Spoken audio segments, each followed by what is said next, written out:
Which type of motorhome is best for you? Well, the rather obvious size matters illustrates the issue well. Small vans are ideal for driving, but large vans are better for living.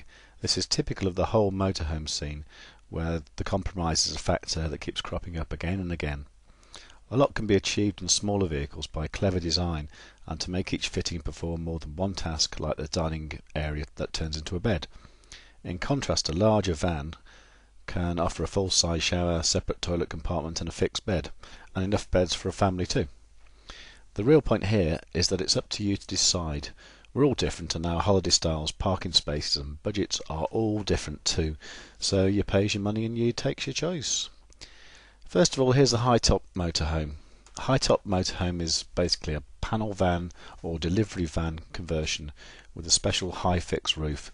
The wheelbase of the van chassis has a strong influence on available space, since the width is more or less fixed. Long wheelbase vans give the most space but can be unwieldy to drive. A medium wheelbase is the most popular on newer vans, and medium wheelbase vans are not usually available on older types of vans. Quite often these are called campers or camper vans. The rising roof motorhome is a variant on the fixed roof, and it gives it a lower overall profile. People also call these pop-top campers, and it has the obvious advantage that when you're driving you can go faster, and it's just generally quicker, and you get in smaller spaces height-wise. But they do have some problems with insulation and water ingress, although a lot of the modern ones like the Mazda Bongo and the Trigano Tribute don't have them problems at all. Next up is the Coachbuilt motorhomes. This is an extended chassis on a van cab with a Coachbuilt living space, rather like having a high-spec caravan on the back. The wider caravan body allows designers to cleverly incorporate almost everything you could need into a small space. Even cross-body beds big enough for a 6-footer. Frequently called a motor caravan, they are also known as a C-Class in the UK.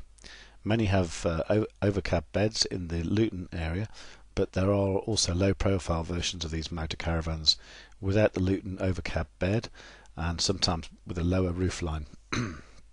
These vans are much more economical on motorways due to their improved aerodynamics. Next up is the A-Class motorhomes. These are medium to largish van, which is completely coach built, so there's not even the original cab that you can see from the outside.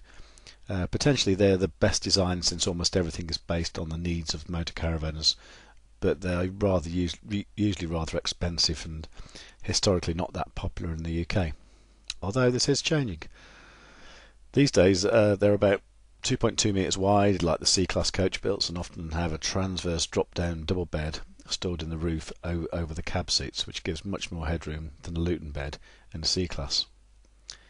The posh end of the market, and this is the posh end of the market, and they're often referred to as a motorhome. Next up, for those with loads of cash, is the American RV. So these are American motor caravans which are built in style that only Americans do. They're often very large with all the mod cons, including multiple air conditioning, onboard freezers and generators with huge diesel or petrol engines. They're very expensive to run in Europe, and although many of the petrol versions have now been converted to run on LPG. The base vehicles are frequently coach-type bodies, but full A-Class versions exist too.